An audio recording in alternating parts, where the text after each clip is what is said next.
बहुत ध्यान से सुनिएगा, धर्म के 10 लक्षण होते हैं। ये लक्षण यदि किसी के अंदर हैं तो ही वो व्यक्ति धार्मिक माना जाता है। यदि इनमें से एक भी लक्षण उसके अंदर नहीं है और वो तिलक लगावे, वो कंठी पहने, वो सब प्रकार की क्रिया करे, वो धार्मिक नहीं माना जाएगा। धार्मिक मतलब, धार्मिक शब्द को चलो बाद में लीजिएगा, हरिप्रिय। हरिप्रिय मतलब हरि को जो प्रिय है। ठीक है, इनकी कुहक अच्छी है, लेकिन फिर भी इनकी माताएं थोड़ा ध्यान दे लें, नए कुहक कम करवा लें। उनको लगा महाराज जी ने खुली छूट तो दे दी, ले बेटा चिल्ला दे।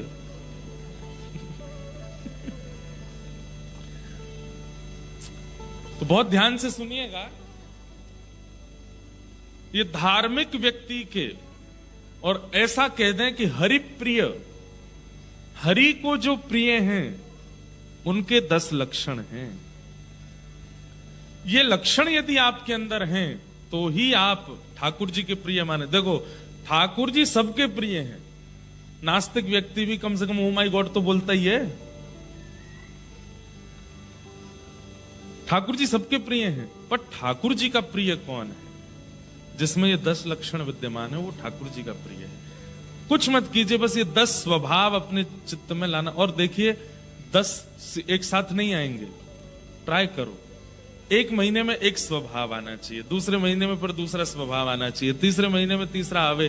10 महीने बाद जब 11वां महीना प्रारंभ होगा ना, आपको अनुभव होगा। फिर आप हमको याद करोगे, फिर आप बोलोगे, हमारे भक्ति पथ ऑस्ट्रेलिया वालों से बोले महाराज जी को बुलवाओ कैनबरा, अब हमको कुछ अनुभव हो रहा है, कुछ फीलिंग आ रही है, कुछ स्वप्न ऐसे आते हैं कुछ। क्योंकि हरिप्रिय बन जाएंगे तो ठाकुर जी अनुभव कराना प्रारंभ कर देंगे।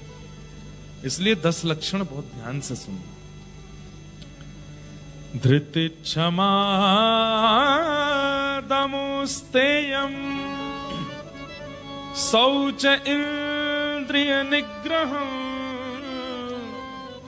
धीर विद्या सत्यम क्रोध दशकम धर्म लक्षणम।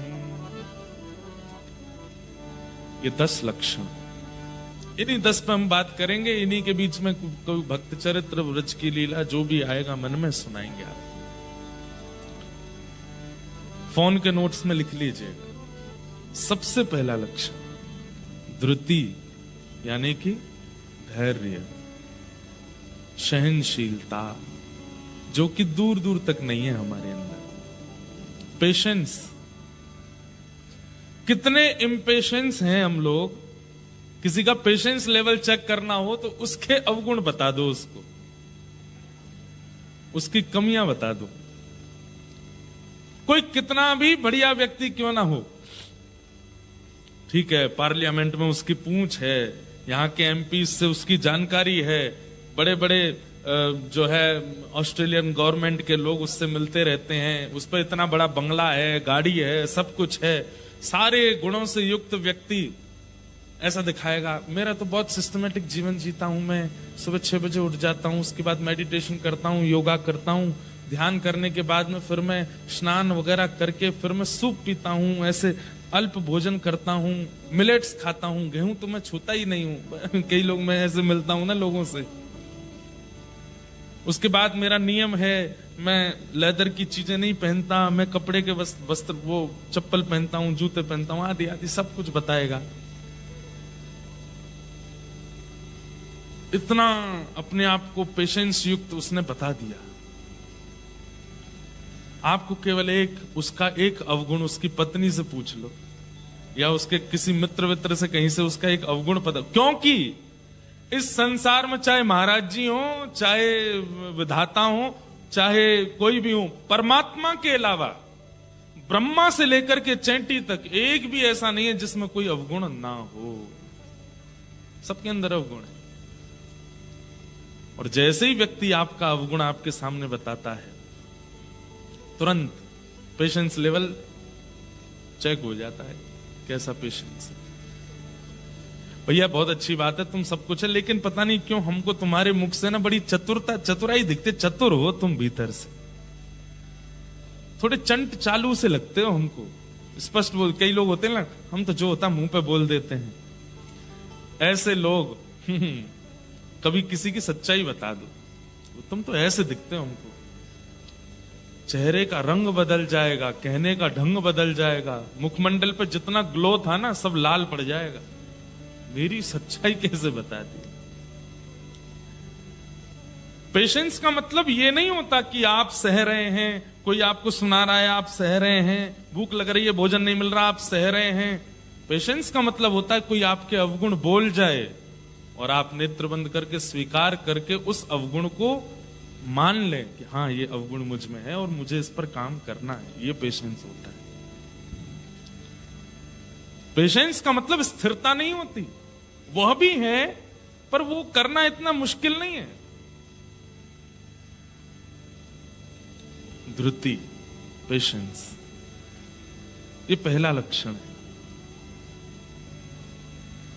10 लक्षण सुन लीजिएगा, लेकिन वही बात है ना कि आप आगे के लक्षण सुनोगे तो ये वाला तो मुझ में है। पेशेंस भले ही नहीं है पर ये वाला तो मुझ में है। वही बात हो गई ना कि 10 सिद्धि हैं, 5वीं पे तो चढ़ जाऊंगा, पहली नहीं चढ़ पाऊंगा। ये कोई बात है? आपको जो ये लग रहा है ना कि आप 5वीं पे चढ़ गए हो, वो गलत फीलिंग आ रही है आपको। आप पहली नहीं चढ़ोगे तो 5वीं तक नहीं पहुंच सकते। वो केवल ऐसा कह लें कि वो केवल आपको लगता है कि वो आप उसमें निपुण हो, लेकिन आप उसमें निपुण हो नहीं, क्योंकि पहला नहीं होगा तो दूसरे पर नहीं, दूसरा नहीं तो तीसरा नहीं, तीसरा नहीं तो 5वां भी नहीं। इसलिए सबसे पहले पेशेंस। आज तक आप अपने शंकर जी की पूजा करते थे, महादेव की पूजा करते, ठाकुर जी की पूजा करते, गुरुदेव के द्वारा नाम जप करते, सूर्य अर्घ देते, सबके पीछे जो भी भावनाएं थी आपकी, जो भी कामनाएं थी आपकी, सबको एक तरफ कीजिए। कल से जो भी कुछ करेंगे उसके पहले सबसे पहले हे ठाकुर जी मुझे धैर्यवान बनाओ, मेरे अंदर धैर्य आ जाए। आप अनुभव करेंगे कि ये 10 लक्षण अगर आपके अंदर आ गए ना, तो जितनी भी संसार की बाकी की वस्तुएं हैं, या जो भी आपकी इच्छाएं हैं, या जो भी मस्तिष्क में आपके कंफ्यूजन चल रहा है, जो भी कुछ है, सब कुछ व्यवस्थित होने लग जाएगा। तो सबसे पहले धैर्य। एक पक्षी होता है गौरैया, एक बार गूगल करके देखना उसको इंग्लिश में क्या बोलते हैं गौरैया पक्षी को। स्पैरो। स्पैरो तो हो गया, अच्छा गौरैया छोटा सा होता है स्पैरो। एक कथा मैंने पढ़ी थी कहीं पे कि एक गौरैया पक्षी था, वो समुद्र के तट पर एक पेड़ पर छोटे से घोंसले में रहता था। गौरैया पक्षी मादा पक्षी थी, उसके छोटे छोटे अंडे थे घोंसले में। तो वो कभी कभी जाती थी उड़ करके, दाना आना चुग करके आती थी, शाम तक आकर के फिर अपने घोंसले में बैठती थी। आज जो भी था वो पा लेती थी, घोंसलों की अपनी देखभाल करती थी। वो बड़ी प्रसन्न थी, अब तो इतने दिन और रह गए, फिर मेरे अंडे खुलेंगे, इनमें से छोटे छोटे बच्चे निकलेंगे। हर माँ को एक प्रसन्नता रहती है, ऐसी जीवों को भी रहती है। वो प्रतीक्षा कर रही थी बस कि उसके जो घोंसले में अंडे हैं उनमें से बालक बाहर आएंगे। इतने में पता नहीं क्या हुआ कि एक ज्वार भाटा समुद्र में आया, जोर की लहर आई, और गौरैया गई हुई थी कहीं दाना चुगने के लिए, और उस लहर में पेड़ से वो घोंसला जो है वो बह करके समुद्र के अंदर चला गया। गौरैया पक्षी जब लौट करके आई तो उसने देखा कि उसका घोंसला नहीं है। तो हाथ जोड़ करके समुद्र नारायण से प्रार्थना करने लगी, आप इतने विशाल हैं, आप इतने बड़े हैं, आपका स्वरूप इतना बृहद है, हे समुद्र नारायण, मैं छोटा सा एक पक्षी हूं और मेरे छोटे छोटे अंडे हैं घोंसले में, और वो अभी डूबा नहीं है आपके अंदर, मुझे दिख रहा है वो तैर रहा है। आप कृपा करके एक ऐसी लहर लेके आओ ना कि ये घोंसला बाहर कर दो, मेरे बालक मुझे वापस कर दो। मुझे पता है कि ये बहुत बड़ी बात मांग रही हूं मैं आपसे, लेकिन आप यदि ये कर देंगे तो इसमें आपकी महानता है कि एक छोटे से पक्षी की आप बात सुन रहे हो। तो समुद्र नारायण प्रकट हो गए, समुद्र भगवान प्रकट हो गए, प्रकट होकर के जोर से हंसने लगे। हंस करके बोले, तुमने बोलने से पहले एक बार भी नहीं सोचा कि तुम किससे बोल रही हो? मैं समुद्र हूं, मेरा इतना विशाल रूप है, मैं इतना बड़ा हूं, मुझे फुर्सत नहीं है, और तुम छोटी सी पक्षी मेरे से कह रही हो घोंसला वापस कर दो। मतलब तुम सोच भी कैसे सकती हो ऐसा मुझसे बोलना? बोले, मुझे लगा कि आप इतने विशाल हैं तो आपका हृदय भी विशाल होगा, इसलिए बोल रही हूं। बोले, लौट जाओ, मुझ पर समय नहीं है, ये छोटी छोटी काम करने लग गया तो कितने लोग आ जाएंगे मेरे पास, हमारा ये कर दो, हमारा ये कर दो। लाखों करोड़ों की तादाद में मछलियां रहती हैं, वो सब कभी कभी बोलने लगेंगे हमारी ये बात मान जाओ। ऐसे थोड़ी होता है, स्तर पर बात की जाती है। थोड़ा अभिमान से समुद्र ने प्रत्युत्तर दिया। ध्यान से सुनना। गौरैया पक्षी ने बहुत प्रयास किए कि आप मान जाओ, नहीं माने। तो गौरैया पक्षी बोली, देखो आप नहीं मानोगे तो मैं आपको सुखा दूंगी। समुद्र नारायण बोले, तुम सुखाओगी मुझे? बोले, हाँ। कितनी सी हो तुम? एक लहर में तुम्हारे परखच्चे उड़ जाएंगे सारे, दिखोगे नहीं, अस्तित्व खत्म हो जाएगा, मुझे सुखाओगी तुम? बोले, मैं सुखा दूंगी। कैसे सुखाओगी? तो गौरैया पक्षी छोटी सी गई और अपनी चोंच खोल के समुद्र का जल मुख में भरा और दूर जाकर के एक जगह खला दिया। बोले, ऐसे मैं पूरे जल को खला दूंगी, दूसरी तरफ तुमको सुखा दूंगी।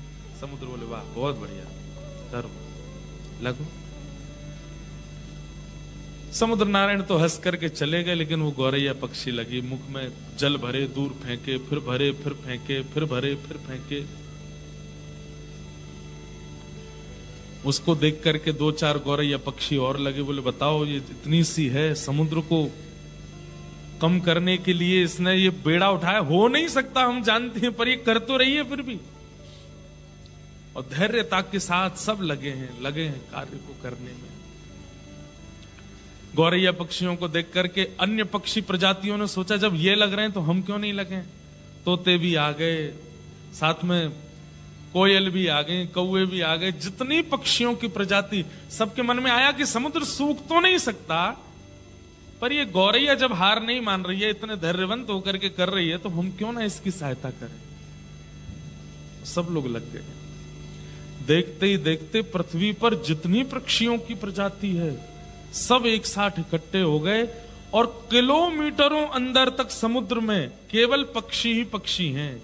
अपनी चोंच में जल भरते हैं और ले जाके बाहर फेंकते हैं। समुद्र हंस रहा है, बोल, करो, तुमको पता है तुम एक क्षण में जितना जल लेकर के बाहर फेंकते हो, उसका 1 लाख गुना ज्यादा जल हर क्षण मुझ में आ भी रहा है, हजारों नदियों से। क्या कर लोगे इससे तुम? पक्षी सब बोले, हम करते रहेंगे, चाहे तुम बिल्कुल कम ना हो, धैर्य नहीं छोड़ेंगे। आकाश मार्ग में भूचाल आ गया, सारे पक्षी पृथ्वी से एक जगह इकट्ठे हो गए, समुद्र को हल्का करने में लगे। खबर पहुंची नारद जी के पास। नारद जी महाराज ने आकाश से देखा तो किलोमीटरों अंदर तक पक्षी पक्षी पक्षी पक्षी समुद्र के ऊपर है, चोंच में जल भरते हैं, किनारे पर ले जाके फेंकते हैं। एक जगह तालाब जैसा बन गया है समुद्र का। नारद जी महाराज ने मन में विचार किया कि ये समुद्र कभी हल्का हो नहीं सकता, समुद्र कभी सूख नहीं सकता, इसीलिए तो वो नारायण का स्वरूप माना जाता है, क्योंकि वो कभी खत्म हो ही नहीं सकता। लेकिन इन पक्षियों का धैर्य देखो, इन पक्षियों की लगन देखो, इन पक्षियों का विश्वास देखो, ये लगे हैं करने में। लेकिन समुद्र का जो अभिमान है ये अच्छा नहीं है। अगर समुद्र को थोड़ा अनुभव हो जाए कि वो घट रहा है तो अच्छा हो जाएगा। तो नारद जी महाराज सीधे गए गरुण जी के पास, भगवान के वाहन गरुण। गरुण जी से जाकर के कहा, तुम्हारी प्रजाति के पक्षी सब लगे हैं समुद्र को हल्का करने में और तुम आराम से आनंद कर रहे हो। गरुण बोला, मैं क्या कर सकता हूं, मुझे पता तो चला था, लेकिन इसमें कुछ हो तो सकता नहीं, पक्षी पागल हैं सारे, क्यों कर रहे हैं, हो ही नहीं सकता ये काम। बोले, हो नहीं सकता, लेकिन तुम चाहो, मैं चाहूं, सब चाहें तो नहीं हो सकता, लेकिन जिनको तुम कमर पे बैठा के चलते हो वो चाह जाए तो सब हो सकता है। अपनी पक्षियों की एक बार पक्षधर बन जाओ, कह दो उनसे, और सुखाए ना समुद्र को, लेकिन समुद्र को अनुभव तो करा दें कि वो भी सूख सकता है। गरुड़ जी बोले ठीक है, मैं रात में जब ठाकुर जी शयन कर रहे थे, शयन करते हुए ठाकुर जी के चरण दबा रहे थे गरुड़ जी, और चरण दबाते दबाते दबाते दबाते गरुड़ जी ने अपने मन की बात कही। बात सुनकर के ठाकुर जी बोले मुझे दृश्य दिखाओ। जैसे दृश्य देखा ठाकुर जी बोले एक छोटे से गौरैया पक्षी के पीछे ये करोड़ों पक्षी लगे हैं समुद्र को सुखाने। बोले हाँ जी, और बोले घोंसले के लिए। घोंसला नहीं लौटाया समुद्र ने, हंस करके कह दिया छोटे छोटे लोगों की बात नहीं मानूंगा मैं। ठाकुर जी बोले ये तो अभिमान अच्छा नहीं है। तो बोले भगवान हम आपसे एक बात चाहते हैं, दुनिया का कोई भी व्यक्ति चाहे तो समुद्र नहीं सूख सकता, लेकिन आप चाह जाओ तो हो जाएगा। बोले समुद्र अगर सुखा दिया तो नूतन प्रलय हो जाएगा। बोले सुखाइए मत, पर समुद्र को अनुभव करा दीजिए कि वो भी सूख सकता है। ठाकुर जी बोले ठीक है। तुरंत भगवान ने अपने सुदर्शन चक्र को आज्ञा की, हे सुदर्शन नारायण, 12 सूर्य 12 सूर्यों के समान तपायमान हो जाओ तुम, और जाकर के समुद्र के ऊपर द्रुत गति से दौड़ने लगो। तो एक तो सुदर्शन चक्र, वो पहले ही महाज्वाला, सुदर्शन महाज्वाला, महाज्वाला है, अग्नि वहीं से प्रकट होती है भगवान के सुदर्शन से। और उनको भी ठाकुर जी ने कहा कि तुम 12 सूर्यों के समान, एक सूर्य का ताप नहीं सह पाते हम लोग।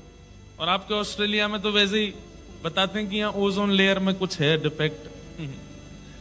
ऐसे सूर्य का प्रकाश आता है कि लोगों को स्किन कैंसर हो जाता है, स्किन की बीमारी हो। मतलब अगर ओजोन लेयर नहीं हो तो सूर्य की डायरेक्ट रेज हम सहन भी नहीं कर सकते, जबकि करोड़ों किलोमीटर दूर है हमसे। ऐसे एक सूर्य की ताप नहीं सहन कर पाते, ऐसे 12 सूर्यों के समान तपायमान हो गए कौन? सुदर्शन जी। एक सूर्य तो आकाश में था, लेकिन तभी समुद्र नारायण ने देखा ये दूसरा सूर्य कहां से आ रहा है। और वो जैसे जैसे पृथ्वी के समीप आने लगा, द्रुत गति से सारा पानी उड़ने लगा आकाश की ओर, किनारे छोड़ने लगा समुद्र, धीरे धीरे भीतर जाने लगा, मछलियां मरने लगी। मतलब चंद सेकंडों में किलोमीटरों भीतर चला गया समुद्र। उसी समय समुद्र नारायण प्रकट हो गए, सुदर्शन भगवान से प्रार्थना की, बोल भगवान मुझे मत मारिए, आप क्या कर रहे हैं, प्रलय हो जाएगा।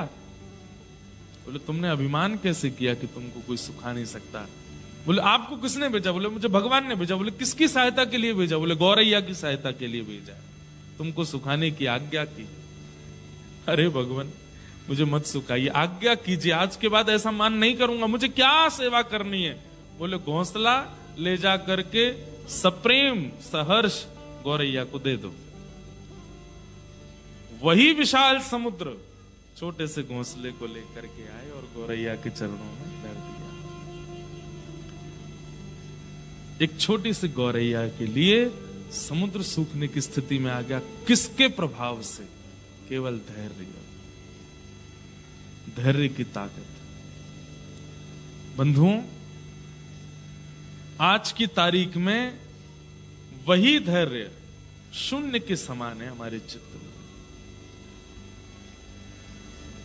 जो व्यक्ति सहना सीख जाता है, सहनशील बन जाता है, धैर्यवंत हो जाता है, उसके कार्य में भी लगन होगी, उसकी सफलता भी प्राप्त होगी। उसको जो आप देवी देवताओं के पास जा जा करके मांगते हैं, टोने टोटका कर करके मांगते हैं ना, वो सब आपको केवल धैर्य से प्राप्त हो जाए। लेकिन वही हम धारण नहीं करते।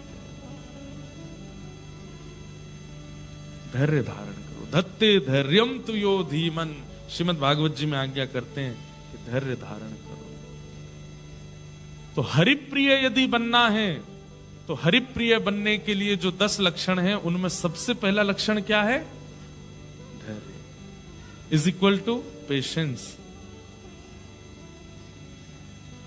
सूरदास जी महाराज भगवान के परम भक्त, जिनके अंदर सारे गुण हैं, लेकिन तब भी ठाकुर जी के सामने खड़े होकर के कहते हैं, मौसम कौन कुटिल खलका, मौसम कौन कुटिल खलकानी, मौसम कौन कुटिल खलकानी, मौसम कौन कुटिल खलकानी। जो तन दियो ताहि बिसरायो, जो तन दियो ताहि बिसरायो, ऐसो नमक हरामी मौसम, ऐसो नमक हरामी मौसम, कौन कुटिल खलकानी मौसम, कौन कुटिल खलकानी। ये बात क्यों कह रहे हैं हम?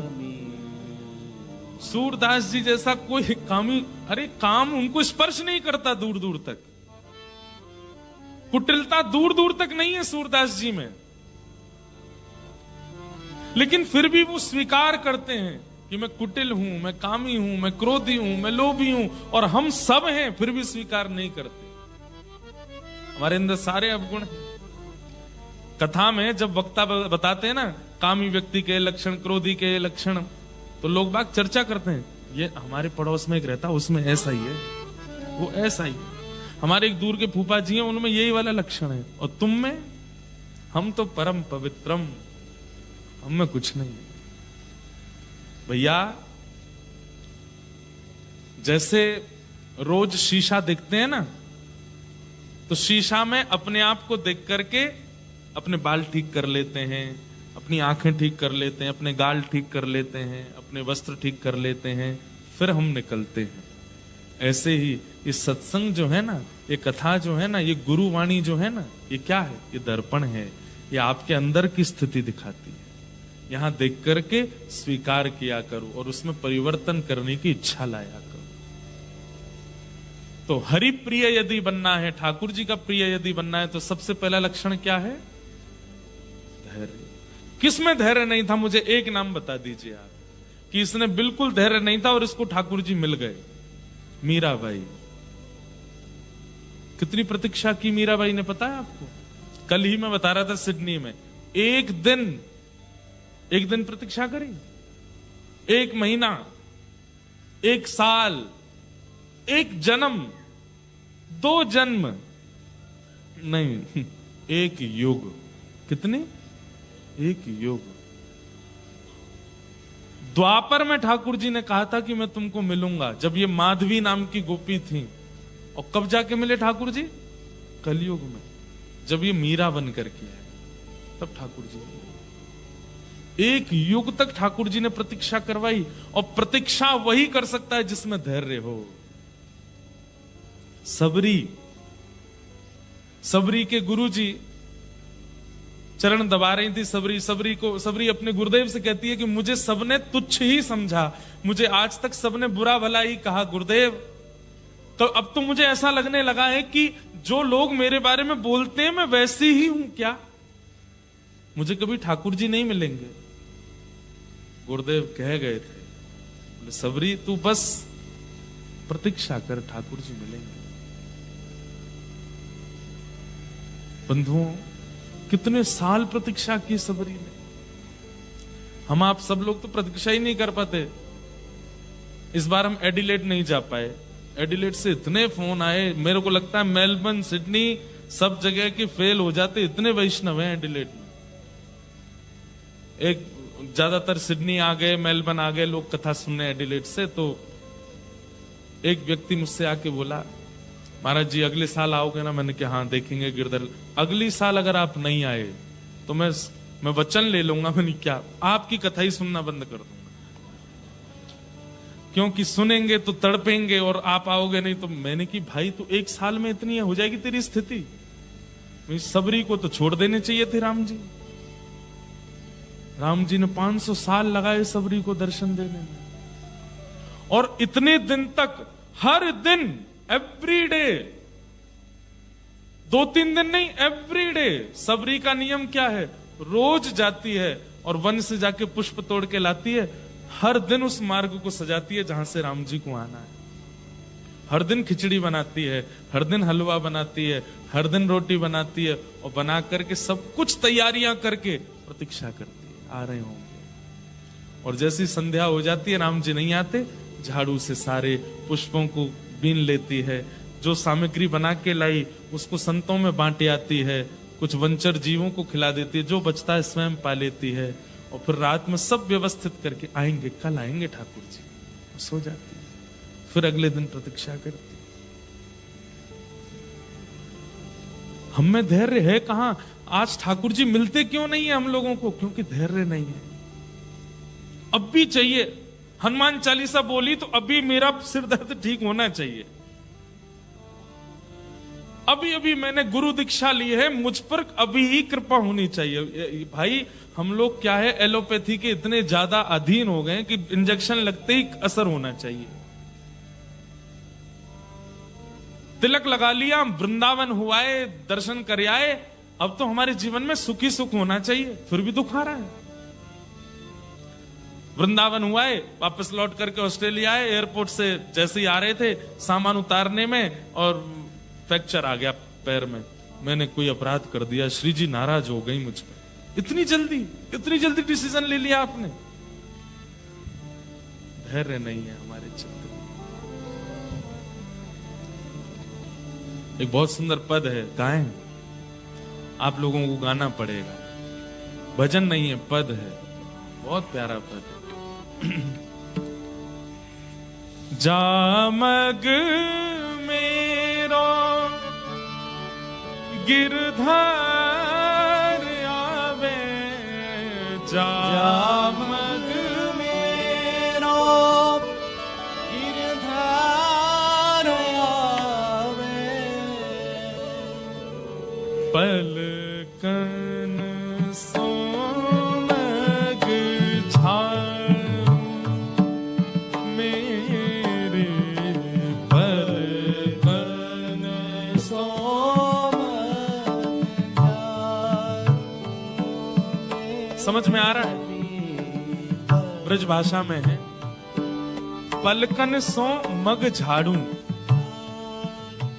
जैसे आपके घर कोई आते हैं तो आप पूरे, आजकल लोग क्या करते हैं, वो लैंप लगा देते हैं, उस मार्ग को साफ कर देते हैं, झाड़ू लगा देते हैं, पोंछा कर देते हैं। कोई संत आवे, कोई रसिक आवे, पुष्प बिछा देते हैं।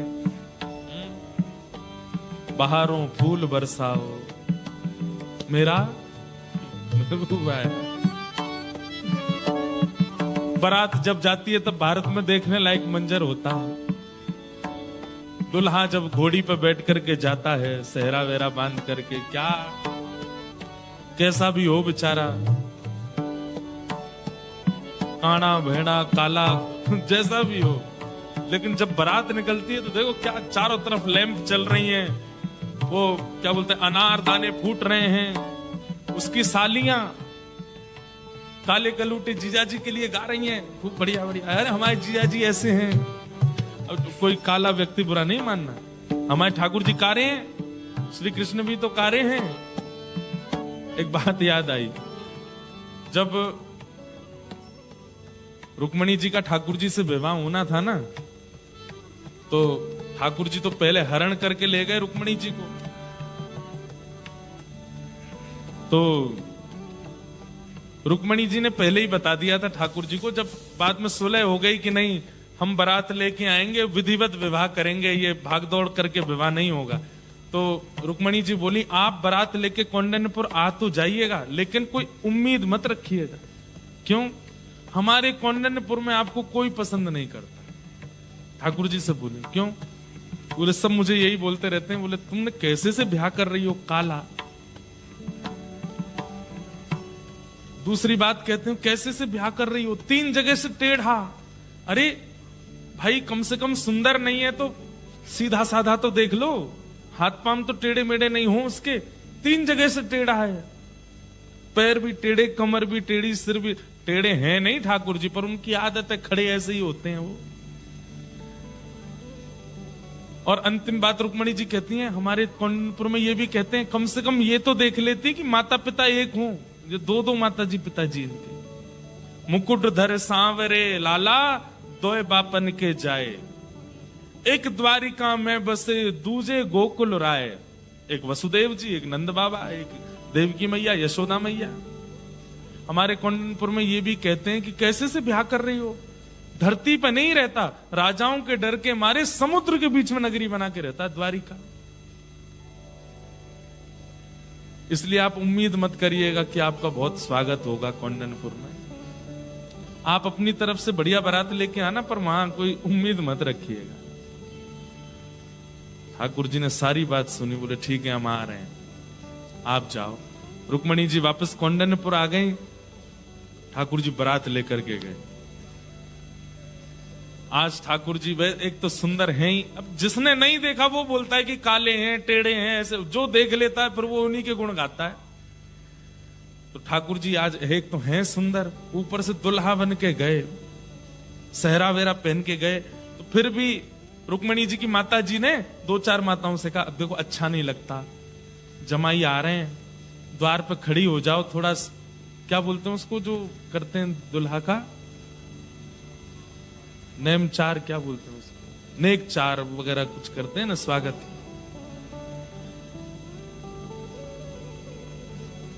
दो चार माताएं तो चली जाओ बाहर, पुष्प वर्षा कर देना।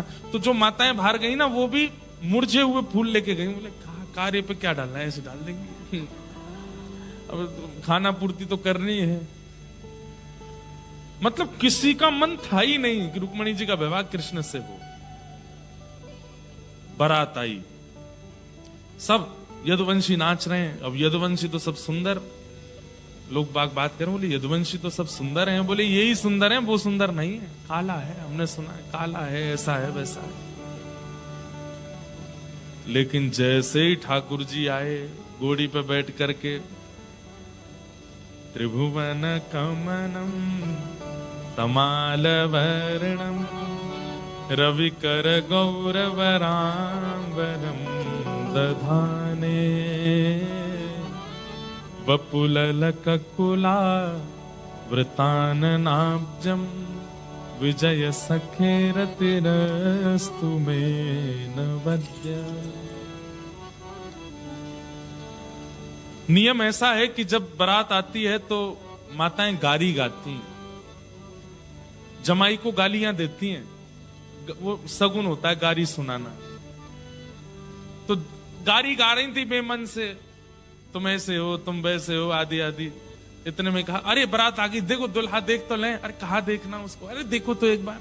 जैसे ही उन्होंने ठाकुर जी को देखा, हमारे ठाकुर जी एक तो सीधे सीधे दिख जाएं तो ठीक भी है, लेकिन ये जबरदस्ती ऐसे मुख करके तिरछी नजर से अगर देखें, कटाक्ष नेत्रों से, तो हालत ही खराब हो जाती है। जबरदस्ती उन गोपियों को ऐसे ही देख रहे हैं जो कौंडनपुर की इनकी सालियां बनने वाली हैं, उनको ऐसे ऐसे करके ये ऐसे कटाक्ष नेत्रों से देखें और ऐसे अपने नेत्रों को घुमावें। बस वो नेत्र देख करके सबकी जीभ पलट गई, और जो गारी ठाकुर जी को देनी थी वो रुक्मणी जी के पिताजी को देने लगी, सब जो जमाई को देनी थी वो ससुर जी को देने लगी। और दौड़ करके सब बस किसी कोई पैर कहीं रख रही है, जा कहीं रही है, बोल कुछ रही है, निकल कुछ रहा है, ऐसी स्थिति सबकी हो गई। और सब दौड़ करके रुक्मणी जी के पास गई। बोले अरे रुक्मणी, तेरे भाग्य की क्या कहें। बोले क्यों? बोले बारात आई, दुल्हा देखे हमने। अरे कौन के ये कारे हैं, कौन के ये ऐसे हैं, कौन के टेढ़े हैं।